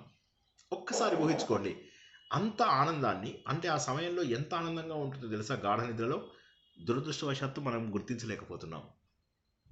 గాఢ నిద్ర ఎంత బాగుంటుందో ఎవరికి తెలియదు తెలుసా. లేచిన తర్వాత బాగుంది అనిపిస్తుంది, కానీ గాఢ నిద్ర ఎంత బాగుంటుందో తెలుసా. మీరు ఆత్మస్వరూపానికి దగ్గరగా ఉన్నారు. Beautiful point, beautiful point. మీరు ఏం చేస్తున్నారంటే ఆత్మస్వరూపానికి దగ్గరగా ఉంటేనే అంత ఆనందం ఉంటే ఆత్మ అనుభవాన్ని పొందితే ఎంత ఆనందంగా ఉంటుందో ఊహించండి. ప్రపంచంలో ఇంకా ఏది అవసరం లేదు. ఉదాహరణకు ఒక సైనికుడు ఉన్నాడు, వాడికి నిద్రపోనియకపోతే పని చేయగలుగుతాడా వాడు? 2 రోజులు నిద్ర ఆపండి వాడికి. ఓ సినిమా లోపల ప్రకాష్ రాజుని కొట్టి వాడిని నువ్వు పడుకున్నావంటే ఇది చేస్తామంటారు. వాడు పడుకోకుండా కళ్ళు ఓపెన్ చేసుకుని పెట్టుకుంటూ ఉంటాడు, కానీ ఎక్కువసేపు ఉండలేడు. నిద్ర అనేటటువంటిది అంత అవసరం మనకు. ఎందుకంటే భగవంతుడి దగ్గరికి వెళ్ళాలి. పెట్రోల్ ఏ విధంగానైతే నడుస్తున్న కారుకు అవసరమో అలాగ నిద్ర అనేది తప్పనిసరి. ఆ నిద్రలో ఎందుకంటే మనస్సు పనిచేసి చేసి చేసి అలసిపోతుంది, బాధపడుతుంది. ఆ మనస్సు బుద్ధి అనేటటువంటివి ఏవైతే ఉన్నాయో అవి నిశ్చలంగా ఉండాలి, కదలకుండా ఉండాలి. అలా కదలకుండా ఉన్నప్పుడు మాత్రమే ఆనందం అనేటటువంటిది వస్తుంది. కాబట్టి ఇక్కడ మనం ఒక పాయింట్ ఏం గుర్తించాము, బుద్ధి పనిచేయనప్పుడు ఏ విధమైన బాధ లేదు. అంటే నీ సుఖము రాగ ఇచ్ఛ. చదవండి ఒకసారి మళ్ళీ శ్లోకాన్ని. రాగ ఇచ్ఛ మొత్తం చదువుతాను నేను, ఒకసారి చూడండి. తర్వాత ఎవరైనా చదవాలనిపిస్తే చదవండి. రాగేచ్ఛ సుఖ దుఃఖాది బుద్ధౌ సత్యాం ప్రవర్తతే సుషుప్తౌ నాస్తి తన్నాశే తస్మాత్ బుద్ధేస్తు నాత్మనః. దీన్ని నేను విడదీసి చదువుతాను. రాగ ఇచ్ఛ సుఖ దుఃఖాది బుద్ధౌ సత్యాం ప్రవర్తతే సుషుప్తౌ న అస్తి తత్ నాశే తస్మాత్ బుద్ధేః తు న ఆత్మనః న ఆత్మనః. సో ఆ లక్షణాలు, ఈ లక్షణాలు ఏవైతే రాగము, ద్వేషము, కోపము, ఇష్టము, నష్టము ఇవన్నీ ఏవైతే ఉన్నాయో ఇవన్నీ కూడా నా ఆత్మనః, ఆత్మవి కావు. మరి దేనివి? బుద్ధేహెత్తు, బుద్ధికి సంబంధించినవి. బుద్ధేస్తు, బుద్ధేహెత్తు విసర్గ, బుద్ధేహెత్తు బుద్ధికి సంబంధించినవి. రాగము, ద్వేషము, కోపము, ఆలోచనలు ఇవన్నీ బుద్ధికి సంబంధించినవి. కానీ నువ్వేమనుకుంటున్నావు, నాకు మనసు బాలేదు. నీకు మనసు బాలేదుగా, నీకు మనసు బాలేదు, కరెక్ట్. నాకు బాలేదు అనకు, నాకు మనసు బాలేదను, నాకు బుద్ధి బాలేదను, నా శరీరం నొప్పిగా ఉంది అను. అంతేగాని నేను బాలేను అని మాత్రం అనకు. ఈ శ్లోకం అర్థం కాని వాళ్ళు ఒకసారి అడగండి. మళ్ళీ చెప్పమంటే చెప్తాను, ఒక్కసారి శ్లోకం అర్థం కాని వాళ్ళు అడగండి. మళ్ళీ చెప్పమన్నా చెప్తాను. ఇది కష్టమైనవి. నేను బాగలేను అని అనొద్దు అంటే అంటే ఈ మాటలన్నీ ఆత్మ మాట్లాడుకుంటూ ఉన్నట్టు అట్లా తీసుకోవాలన్నా సార్ ఇక్కడ? నేను అంటే ఆత్మ, అంతే సింపుల్. నేను ఎవరు? మళ్ళీ ఒకసారి వెనక్కి వెళ్ళిపోండి. ఎవడే సుబ్రహ్మణ్యం, ఎవడే సుబ్రహ్మణ్యంలో నేను ఎవరు అంటే నేను ఆత్మని. అది వాడు చెప్పలేకపోతాడు. నేను ఎవరిని అంటే నేను ఫలానా వాడి ఫ్రెండ్ని అంటే నీ స్నేహం గురించి చెప్తున్నావు. ఫలానా వాళ్ళ పిల్లాన్ని నీ బంధుత్వం గురించి చెప్తున్నావు. ఫలానా చదువు, అది నీ యొక్క చదువు, నీ యొక్క భార్య, నీ యొక్క భర్త, నీకు కానీ నువ్వెవరు? నేను ఈ దేహాన్ని, నువ్వు కాదు. ఇది నీ యొక్క దేహం, నీ యొక్క దేహం, నీ యొక్క భార్య, నీ యొక్క నీ అనేది ఏంటి? ఇప్పుడు ఇది నా యొక్క బాటిల్ అంటే శ్రీనివాస్ యొక్క బాటిల్. ఓకే, అప్పుడు శ్రీనివాస్ అనేవాడు ఒకడు ఉన్నాడు. నా యొక్క దేహం అన్నప్పుడు ఎవరున్నారు? ఆత్మ. ఆత్మ. ఆ నా అనేది ఆత్మ, ఆత్మ యొక్క దేహం. ఆ ఆత్మ అనేటటువంటి దానికి ఒక దేహం, చొక్కా ధరించా నేను. ఆ చొక్కా ఏదైతే ఉందో దానికి నేను శ్రీనివాస్ అని చెప్పి పేరు పెట్టుకున్నా. ఆ దేహం నాకు నేను శ్రీనివాస్ అని చెప్పి నామము, రూపము. ఎప్పుడు రూపంనకు ఒక నామం ఉంటుంది. ఇది కొద్దిగా జాగ్రత్తగా వినండి. మళ్ళీ ప్రతి రూపంనకు ఒక నామం ఇస్తాం. ఉదాహరణకి నేను ఎప్పుడు చెప్పే ఉదాహరణే యాపిల్. మీ కంటి ముందు ఏమన్నా కనిపించిందా లేదా? కనిపించింది. సెల్ ఫోన్ మీ కంటి ముందు ఏమన్నా కనిపించిందా లేదా? Television, yes or no? Chiranjeevi, yes. అంటే ఒక నామముకు ఒక రూపం ఎప్పుడు కూడా అసోసియేట్ అయి ఉంటుంది, సంబంధించి ఉంటుంది. ఒక నామంకు ఒక రూపం. ఆత్మ అన్ఫార్చునేట్లీ ఏంటంటే అది మనకు ఆత్మ అనగానే తెలియదు అది ఎలా ఉందో. ఆత్మ అనగానే మనకు సినిమాల్లో ఉన్న దెయ్యాలుగా అనిపిస్తాయి. కానీ ఆత్మ అనేదానికి రూపం లేదు. కాబట్టి అది అర్థం చేసుకోవడం కష్టమవుతుంది అంతే. అందుకోసం మనం రకరకాల ఉదాహరణలు, చెప్పిన ఉదాహరణలు, ఇటొచ్చిన ఉదాహరణలు, అటొచ్చిన ఉదాహరణలు, ఇవన్నీ ఎందుకు తెలుసుకుంటామంటే ఏదో ఒక సమయంలో ఫటక్మని తగులుతుంది. ఇప్పుడు సైకిల్ ఉంది. సైకిల్ అది ఎవరు ఎక్స్ప్లెయిన్ చేయలేదా సార్? అంటే వేదంలో కూడా ఎక్స్ప్లెయిన్ అంటే చేశారు. దాని అనుభవం ద్వారా ఎక్స్ప్లెయిన్ కావాలని చెప్పారు. దాన్ని ఆత్మను ఎలా ఎక్స్ప్లెయిన్ చేశారు? ఆత్మను ఎలా ఎక్స్ప్లెయిన్ చేశారంటే తదేకోవశేష్ట శివ కేవలోహం, అదొక్కటే అన్ని పోగా మిగిలినటువంటిది. అది ఎటువంటిది? నిర్మలమైనటువంటిది, చైతన్యవంతమైనటువంటిది, సర్వవ్యాపకమైనటువంటిది, సర్వశక్తివంతమైనటువంటిది, సర్వజ్ఞానములు కలిగినటువంటి, సర్వజ్ఞత కలిగి ఉన్నటువంటిది. అది ఆత్మ. ఈ డిస్క్రిప్షన్ నుంచి మీరు దానికి ఒక రూపం ఇవ్వడం కష్టం. పేరు ఇచ్చారు కానీ పేరుకు తగ్గ రూపం ఇవ్వలేకపోయారు. అర్థమైందా శైలజ గారు నేను అన్నమాట? మళ్ళీ ఒక్కసారి చెప్పమంటే చెప్తా. ఎవరికైనా సరే, ఆవిడకనే కాదు, మళ్ళీ ఒకసారి ఎవరికైనా సరే చెప్పాలి సార్. చెప్పాలి. ఓకే. అన్నీ వెళ్ళిపోగా మిగిలేది అన్నాం. అన్నీ వెళ్ళిపోగా అంటే శరీరం పోయింది, ఇంద్రియాలు పోయాయి, మనస్సు పోయింది, బుద్ధి పోయింది, అన్నీ పోయిన తర్వాత మిగిలింది. బంధాలు పోయాయి, స్నేహితులు పోయారు, అన్నీ పోయాక మిగిలింది. అది నువ్వు. Now it is very difficult to understand. అది ఎలా ఉంటుందో చెప్పకుండా వాళ్ళు ఇవన్నీ వెళ్ళిపోయిన తర్వాత మిగిలేది అంటే నాకేమర్థమవుతుంది అంటే దానికి జవాబు ఏంటంటే ఓకే, అది ఎలా ఉంటుందో తెలుసా? నిర్మలం. సరే, ఇది విష్ణు సహస్రనామం అంతే. విష్ణు సహస్రనామంలో భగవంతుని వర్ణించినప్పుడు ఆత్మను వర్ణించినట్టే. నిష్కలంకుడు, ఎస్, కరెక్ట్. సచ్చిదానందం, ఎస్. సర్వవ్యాపకత్వం, ఎస్. సర్వజ్ఞత, ఎస్. ఇదే ఆత్మ. దీనికి ఒక రూపం ఇవ్వలేము. కానీ ఈ లక్షణాలన్నీ కలిగి ఉన్నటువంటిదే ఆత్మ. నువ్వు విష్ణు సహస్రనామంలో 1000 లక్షణాలతో తెలుసుకున్నదేంటి? భగవంతుని కాదు, నిన్ను తెలుసుకున్నావు. నిర్వికల్పము, మార్పు అది లేదు. చాలా బాగా అనిపిస్తుంది. ఇప్పుడు ఇక్కడ మీకు ఒక మాట అర్థమైందా? ఏంటి? ఇన్ని లక్షణాలు కలిగి ఉన్నది ఆత్మ. విష్ణు సహస్రనామంలో ఎవరి గురించి తెలుసుకుంటున్నామండి? ఆత్మ గురించి. ఆత్మబోధే. ఆత్మ గురించి లాగానే ఉంది. ఆత్మబోధే. లలిత సహస్రనామంలో ఆత్మబోధే, భాగవతంలో ఆత్మబోధే, భగవద్గీతలో ఆత్మబోధే, హిందూ మతం మొత్తం చెప్పేది ఆత్మబోధే. కథం.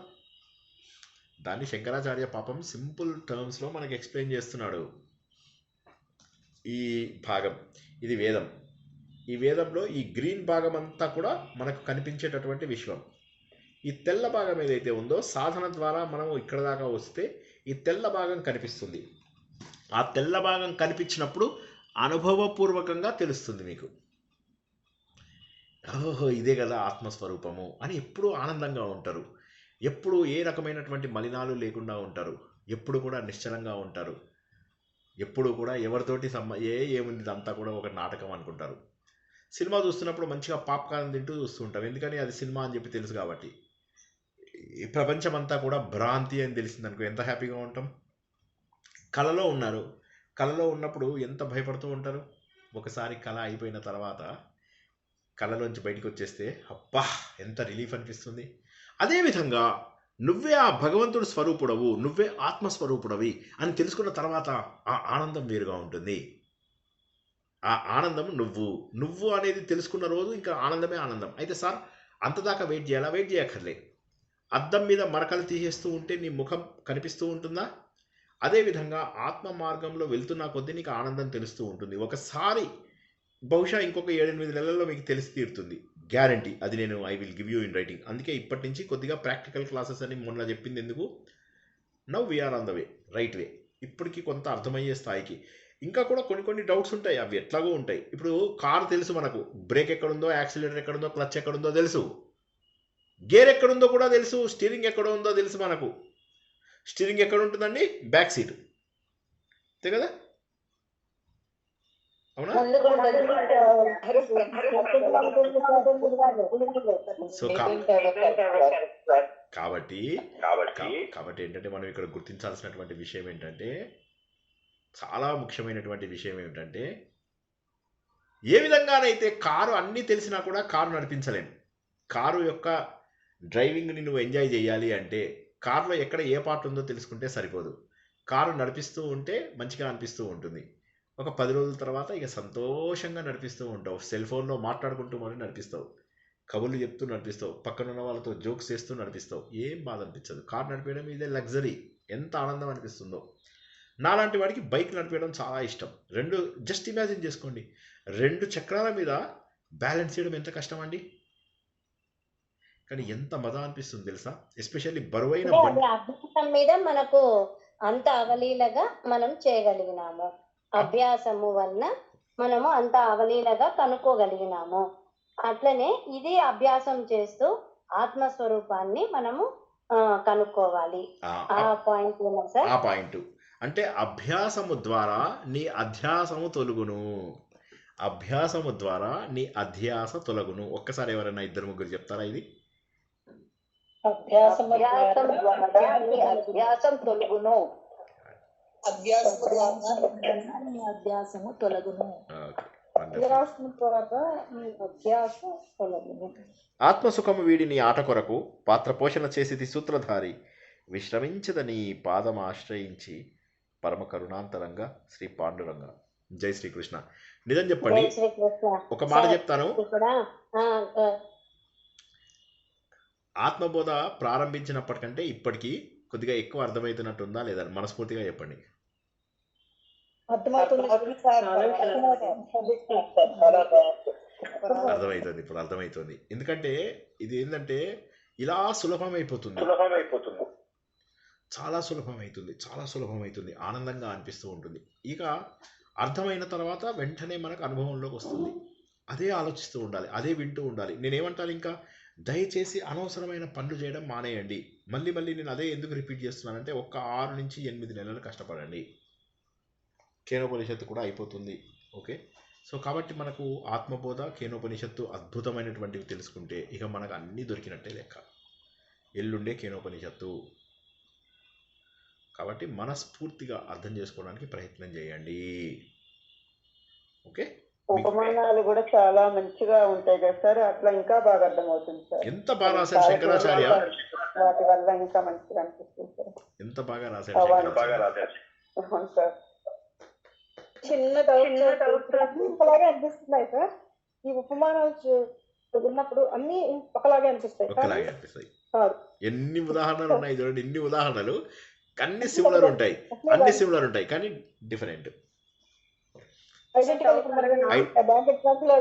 ఐడెంటికల్ అని ఇస్తారు, బట్ డిఫరెంట్ ఏంటి ఐడెంటిఫై చేయాలన్నట్టు. కరెక్ట్. మొత్తం అంతా అవును. సిమిలర్ గా ఉండడానికి కూడా కారణం ఏంటి అంటే, ఇప్పుడు కారు ఉంది, కారు అదే యాక్సిలేటర్, అదే బ్రేకు, అదే క్లచ్ రోజు తొక్కుతామా, లేకపోతే ప్రతిరోజు డిఫరెంట్ క్లచ్, డిఫరెంట్ గేర్లు తొక్కుతామా?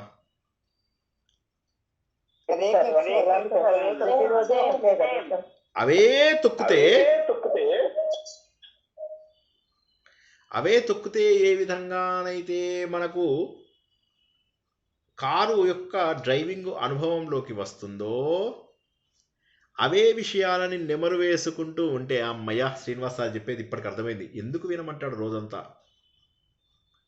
ఒక్కరోజు మీకు అర్థమైన ఒక్కరోజు నన్ను నమ్మండి, ఇక మళ్ళీ జీవితంలో వెనకకెళ్ళరు. I swear on anything. నన్ను నమ్మండి. ఇందాకెవరో చిన్న డౌట్ ఉందన్నారు, వాళ్ళు మాత్రమే మాట్లాడండి. డౌట్ ఉన్న వాళ్ళే మాట్లాడండి ఫస్ట్, డౌట్ లేని వాళ్ళు మాట్లాడకండి. నేనే సార్ వెంకట చైతన్యం. ఇక్కడ నా ఆస్తి తర్వాత తన్నాశే అన్నదానికి ఆ పదానికి రాసుకోవటం మిస్ అయింది సార్. తన్నాశే అంటే తత్నాశే, తన్నాశే అంటే తత్నాశే. అంటే ఏది నాశనం అయినప్పుడు? మన మనస్సు నాశనం అయిపోయినప్పుడు. మనస్సు నాశనం అయిపోయినప్పుడు అంటే లయమైనప్పుడు. అని మనకు నిద్రలో మనస్సు ఉంటుందా చైతన్య? ఉండదు. అది మనస్సు ఉండదు, ఆత్మ ఉంటుంది, మనస్సు ఉండదు. అది నాశనం అయిపోయిన తర్వాత అప్పుడు మనకు ఆ కష్టాలన్నీ తెలుస్తాయా? కాబట్టి ఇవి నా ఆత్మనః, ఆత్మకు సంబంధించినవి కావు. నా ఆత్మనః, నాత్మనః అంటే నా ఆత్మనః. మరి ఏంటవి? తస్మాత్ జాగ్రత్త అంటారు. దానివల్ల బుద్ధేహతు, ఇవి బుద్ధికి సంబంధించినవి. ఎప్పుడైతే నువ్వు ఆత్మస్వరూపుడవై పడుకుంటావో అప్పుడు నీకు కష్టాలు తెలియవు. అంటే దాని అర్థం ఏంటి? ఇప్పుడు మీతోని మళ్ళీ ఒకసారి ఎక్స్ప్లెయిన్ చేస్తా. ఒక చిన్న ఉదాహరణ. నువ్వు నీ ఫ్రెండ్ వెళ్తున్నారు. నీ ఫ్రెండ్కు 10 మంది శత్రువులు. వాళ్ళు వచ్చిన ప్రతిసారి కూడా ఏమవుతుందంటే మీరు ఇద్దరు పరిగెత్తాల్సి వస్తుంది. పరిగెడుతున్నారు. చివరికి ఏమవుతుందంటే మీ ఫ్రెండ్ ఏం చేస్తాడు, ఓ రోజు వాళ్ళకు దొరికిపోతాడు. ఆ తర్వాత నువ్వు పరిగెడుతూ ఉంటావు. ఇంకా ఆ తర్వాత పరిగెత్తాల్సిన అవసరం ఉందా? ఉండదు సార్. ఎందుకంటే ఎవరి గురించి అయితే ఈ ఇన్ని రోజులు కష్టపడ్డావో అది వెళ్ళిపోయినప్పుడు నీకు కష్టం ఉండదు. అదేవిధంగా బుద్ధి నిద్రలో ఉన్నప్పుడు ఏమైంది, అది వెళ్ళిపోయింది. కాబట్టి నువ్వు ఆనందంగా ఉన్నావు. బుద్ధి వెళ్ళిపోయింది. నీకు శత్రువు ఎవరు? నీ బుద్ధి. నీ బుద్ధి ఎప్పుడైతే నిద్రలో వెళ్ళిపోయిందో అప్పుడు నీకు ఇంకా ఏ విధమైనటువంటి బాధలు ఉండవు. అర్థమైందా? ఇక్కడ నాశే అంటే మనస్సు నాశనమైనప్పుడు అని రాసుకోవచ్చు. రైట్. తత్ అంటే బుద్ధి, మనస్సు. వాడు బుద్ధవు అని చెప్పాడు. ఫస్ట్ లైన్లో బుద్ధవు అని చెప్పాడు కాబట్టి అది మనస్సు అని చెప్తే సరిపోతుంది. బుద్ధి అని చెప్పచ్చు. Very good. ఇంకెవరికైనా ప్రశ్నలు ఉంటే అడగండి, తర్వాత మీ అనుభవం చెప్పండి. యేసుకృష్ణ సార్ చెప్పండి. అంటే ఇప్పుడు నువ్వు చెప్పింది నీ బుద్ధి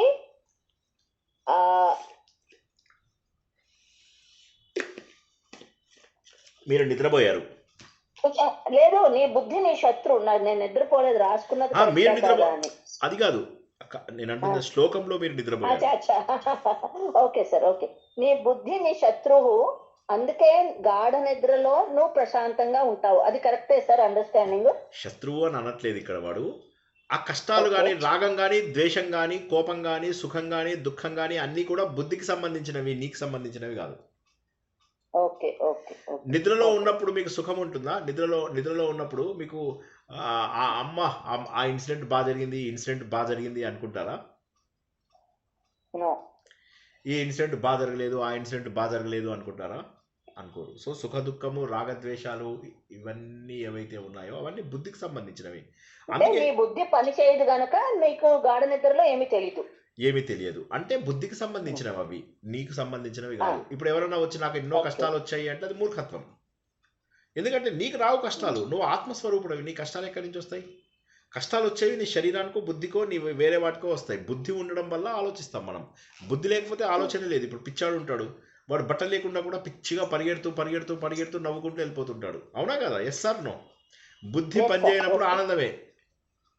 అందుకే అంటారు కదా, ఎవడి పిచ్చి వాడికి ఆనందము అని. పిచ్చి అనేటటువంటిది నాట్ ఏ నెగటివ్ సెన్స్. పిచ్చి అనేటటువంటిది మంచి సెన్సు. పిచ్చిలో ఉన్నప్పుడు మన ప్రపంచాన్ని పట్టించుకో, మనం ఆనందంగా ఉంటాం. బుద్ధి నాశనం అయిపోయినప్పుడు, బుద్ధి పనిచేయనప్పుడు మనం సంతోషంగా ఉంటాము. భగవద్గీతలో ఈ శ్లోకం అలా కొంచెం అనిపిస్తుంది.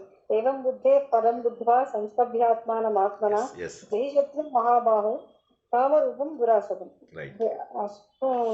చాలా చోట్ల మనస్సు బుద్ధినే అన్నింటికీ కారణం అనేటటువంటిది అనేక చోట్ల వచ్చింది. అనేక చోట్ల. ఇప్పుడు మనకు భగవద్గీతలో 6వ అధ్యాయం రావడానికి కారణం ఏంటంటే అసంశయం మహాబాహో మనోనిగ్రహం అని చెప్పేసి ఆయన అంటాడు. మనోనిగ్రహము చాలా కష్టం, మనస్సును నిగ్రహించడం. అందుకోసమే నీకు నేను చెప్తాను, అభ్యాస వైరాగ్యాలు నీకు కావాలి అర్జున. సో కాబట్టి భగవద్గీత అర్థం కావాలి అంటే ఇన్ని గ్రంథాలు చదివితే ఆ సారం అర్థం చేసుకుంటాం మనం. కానీ చాలామంది ఏం చేస్తారు, నాకు భగవద్గీత వచ్చేసింది, నేను ఒక గుంపును తయారు చేసుకుంటాను, నేను టీచర్ అనిపించుకుంటాను. టీచర్ మీరు చాలామంది నేనేం చెప్తున్నానమ్మా, ఏదో తోచింది చెప్తున్నాను. ఇది ఏమైపోతుందంటే వాళ్ళకి అర్థం కాదు. కానీ ఇన్ని అర్థం చేసుకుంటే దాని అసలు సారం అర్థమై మీకు అనుభవంలోకి వస్తుంది. అది మీకు అనుభవంలోకి రావాలి అంటే అటువంటివి రకరకాల విషయాలు తెలుసుకున్నప్పుడు ఇది అద్భుతంగా అనుభవంలోకి వస్తుంది. భగవద్గీత ఎప్పుడు అర్థమైందంటే నాకు ముందు చదివినప్పుడు అర్థమైంది, కానీ తర్వాత వివిధ గ్రంథాలు చదువుతున్నప్పుడు భగవద్గీత ఎక్కువగా అర్థమయ్యి అనుభవంలో కూడా వచ్చి ఇక కష్టాలన్నీ వెనక్కి వెళ్ళిపోయాయి, బాధలన్నీ వెనక్కి వెళ్ళిపోయాయి. అనవసరంగా ఆనందించడం కూడా మానేసా, అనవసరంగా చేయడం. మీరు ఆలోచించండి, 18 సంవత్సరాలలో నేను టెన్షన్ పడ్డ టైమ్స్ మేబీ 2-3 ఉంటాయేమో అంతే. అంటే నాకు కష్టాలు రాలేదంటారా మీరు జీవితంలో? చెప్పండి, కష్టాలు రాలేదంటారా? నాకు కష్టాలు రాని మనుషులు ఉంటారా?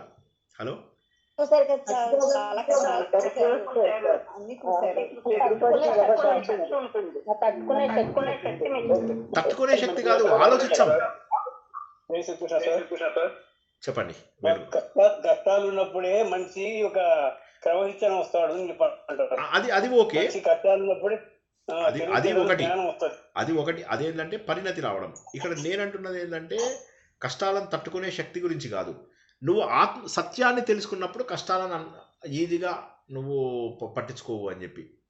సత్యం తెలిసినప్పుడు, ఇప్పుడు కళలో, ఇప్పుడు నేను నిద్ర లేచిన తర్వాత జరిగినవన్నీ స్వప్నంలో అన్నప్పుడు నేను తట్టుకునే శక్తి వచ్చిందా నాకు, లేకపోతే సత్యం తెలిసిందా?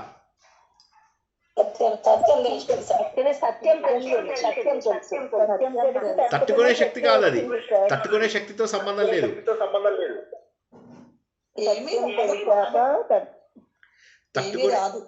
తట్టుకునే శక్తితోటి సంబంధం లేదు ఇక్కడ. మళ్ళా పాయింట్ ఇలా అర్థం చేసుకోండి. ఈ ప్రవచనం 10 సార్లు వినాలి ఒక్కొక్కరు, నేను చెప్తున్నా. తట్టుకునే శక్తి గురించి కష్టం అని అనుకోలేదు. ఒక్కసారి నా సింబల్ చూసారా? ఇక్కడ నా సింబల్ చూసారా? తట్టుకునే శక్తి వేరు. తట్టుకునే శక్తి అంటే మీరు నన్ను కొడతారు, దెబ్బ తగులుతుంది, కానీ తట్టుకుంటున్నా, అది తట్టుకునే శక్తి. దెబ్బ తగులుతుంది నాకు, అది తట్టుకునే శక్తి. కానీ ఇదేమన్నా తగులుతుందా నాకు? పెద్ద దెబ్బ తగిలినా చిన్న దెబ్బ తగిలినా ఏమనిపించదు, ఎందుకంటే ఇది సత్యం తెలుసు. ఇది శరీరానికి అని చెప్పి పట్టించుకో. సత్యం తెలియడము మోర్ ఇంపార్టెంట్. తట్టుకునే శక్తి ఇప్పుడు వీళ్ళు ఉంటారు, సినిమా మనకు దురంధర్ సినిమా చూసారు కదా మీరు, అందులోపల వాడి శరీరం అంతా సూదులు గుచ్చేస్తారు, గుచ్చేసి అణువులోంచి రక్తం బయటికి తీస్తారు వాళ్ళని. అది తట్టుకునే శక్తి. తట్టుకునే శక్తి కాదు ఆత్మజ్ఞానం అనగా సత్యము ప్రకాశించడము. అర్థమైందా?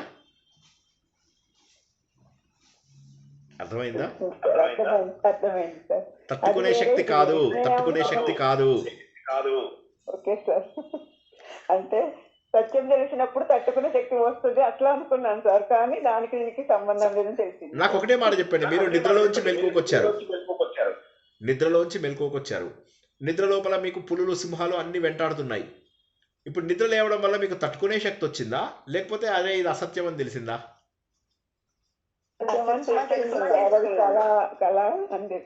అసత్యం అంతే. ఈ ప్రపంచం అంతా కూడా జగత్ మిథ్య, బ్రహ్మ సత్యం, జగత్ మిథ్య. జీవో బ్రహ్మైవ నా పర. ఇంకేమి లేదు, జీవుడే బ్రహ్మ. నువ్వు ఆ భగవంతుడి యొక్క స్వరూపుడవి, నువ్వు పవిత్రుడవి. నిన్ను నువ్వు మలినం చేసుకోకు. నేను మాటకి అనవసరమైన కార్యక్రమాలను ఎందుకు అంటున్నానో అర్థం చేసుకోండి. నా తపన అర్థం చేసుకుంటే నాకు కోపం రాదు. కోపం కాదు ఇది, నాకు తపన అనిపిస్తుంది. ఎందుకంటే ఇంత మంచి పాయింట్ని ఎందుకు మిస్ అయిపోతారు వీళ్ళు? ఓకే, ఇంకా చాలా 10 అయిపోయింది. మళ్ళీ రేపు మాట్లాడుకుందామా? ఇందులో ఇవి ఎమోజీలు లేవు సార్, ఇలా పెట్టేద్దామంటే ఓకేనే చేయాల్సి వస్తుంది సార్.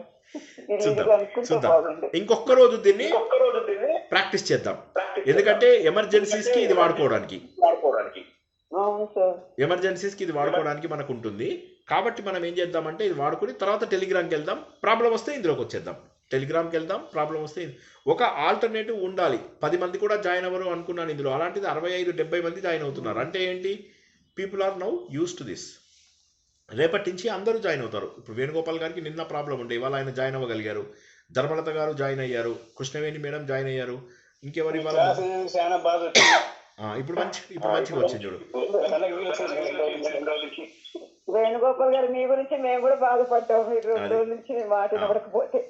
అదొకటి. ఓకే, ఇవాళ ఎవరు కూడా ఎండ్ కాల్ అయితే మీరేం చేయక్కర్లేదు. గ్రూప్లోంచి వెళ్ళిపోతున్నారు మీరు కొంతమంది. లక్ష్మి గారు నిన్న రాత్రి గ్రూప్లోంచి వెళ్ళిపోయారు. వెళ్ళిపోతే నేను అనుకున్నా ఎందుకు వెళ్ళిపోయారు, బహుశా నేను చెప్పే పద్ధతి నచ్చట్లేదేమో అనుకున్నా. ఇప్పుడు చూస్తే ఆవిడ గ్రూప్లోంచి వెళ్ళిపోయారు బై మిస్టేక్. సో అలా చేయకండి. జస్ట్ కాల్ ఎండ్ చేస్తాను అంతే. మీరు ఇంకా జస్ట్ ఆ ఎరట్ ఆయన్ని క్లోజ్ చేసుకోండి. కావాలంటే క్లోజ్ ఎందుకు, మీ మొబైల్లో ఆన్ చేసుకొని పెట్టుకోండి, తప్పేముంది. మొబైల్లో ఉంటే మీకు నోటిఫికేషన్స్ వస్తూ ఉంటాయి. రోజు 2 సార్లు 3 సార్లు 4 సార్లు కనీసం మెసేజ్లు చూస్తూ ఉండండి. ఈ ప్రవచనం 2 సార్లు 3 సార్లు వినండి, వీలైన సార్లు వినండి. ఇంకొక అర్థమవుతుంది. ఇంకొక అడుగు. అందరూ కూడా ఆలోచన ద్వారా భగవంతుడికి ఆత్మస్వరూపానికి చేరువైతారని ఆశిస్తూ ఈరోజు ప్రవచనాన్ని ముగించుకుంటున్నాం.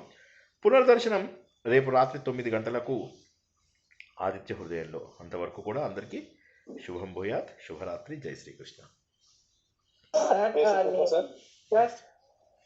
గ్రూపులన్నీ మార్చేశారా సార్? ప్రాక్టీస్ గ్రూపులు కనపడటం లేదు. చెప్తాను, అది రేపు వస్తుంది నోటిఫికేషన్ మీ అందరికి, సరేనా? సరే, ఇవాళ ప్రాక్టీస్ చేసుకున్నామంటే చెప్తాను, నేను పంపిస్తాను, ప్రాక్టీస్ గ్రూప్ ఒకటి పంపిస్తాను. కొన్ని మార్పులు చేశాను, చెప్తాను మీకు ఏంటో చెప్తాను తర్వాత, సరేనా? నారాయణీయం ఉండదండి, ఇంకా హారిక గారిది ఇంకా ఉండదండి. మన గ్రూపులలో ఏ పారాయణము ఏ శ్లోక పఠనము ఉండదు. ఒకవేళ ఇష్టమున్న వాళ్ళు అంటే పారాయణాలు తర్వాత ఈ శ్లోక పఠనాలు ఇష్టమున్న వాళ్ళు వేరే గ్రూపులలో జాయిన్ అయిపోయి వెళ్ళిపోవచ్చు. మన ప్రవచనాల గ్రూపులలో ఇక ఉండక్కర్లేదు. ఎందుకంటే ఈ ప్రవచనాలు కేవలము ఆత్మబోధ గురించి మాత్రమే. ఇవి కేవలము ఆత్మబోధ గురించి మాత్రమే. పారాయణములు శ్లోక పఠనములు ఉండవు. నేను ఇప్పటికీ భగవద్గీత టెస్ట్ చేశాను 2 సార్లు. విష్ణు సహస్రనామము, లలిత సహస్రనామము, మళ్ళీ ఇంకోటి ఏంటది ఖండం, అబ్బా, ఖడ్గమాల, నారాయణీయము 2 సార్లు 3 సార్లు ప్రయత్నం చేశాము. ఇంకా ఏమనుకుంటున్నానంటే ఇంకా శ్లోక పఠనంలో ఆపేద్దాం. ఎందుకంటే అక్కడ ఏమైపోతుందంటే మళ్ళీ వెనక్కి వెళ్ళిపోతున్నాం అనేటటువంటి భావన నాకు కలిగి నేను చాలా చాలా వ్యాకులత చెందుతున్నాను. మ్యూట్లో ఉండండి. ఏమిటండి మ్యూట్లో పెట్టుకోకుండా.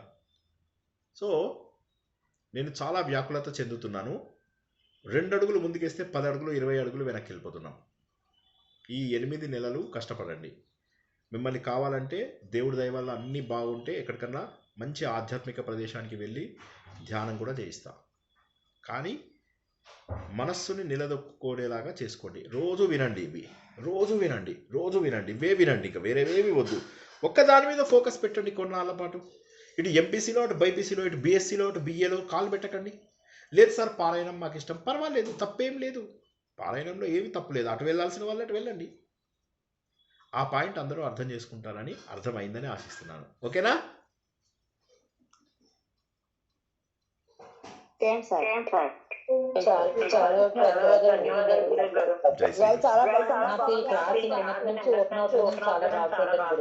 వినిపించట్లేదు, రీసౌండ్ వస్తుంది. జై శ్రీకృష్ణ.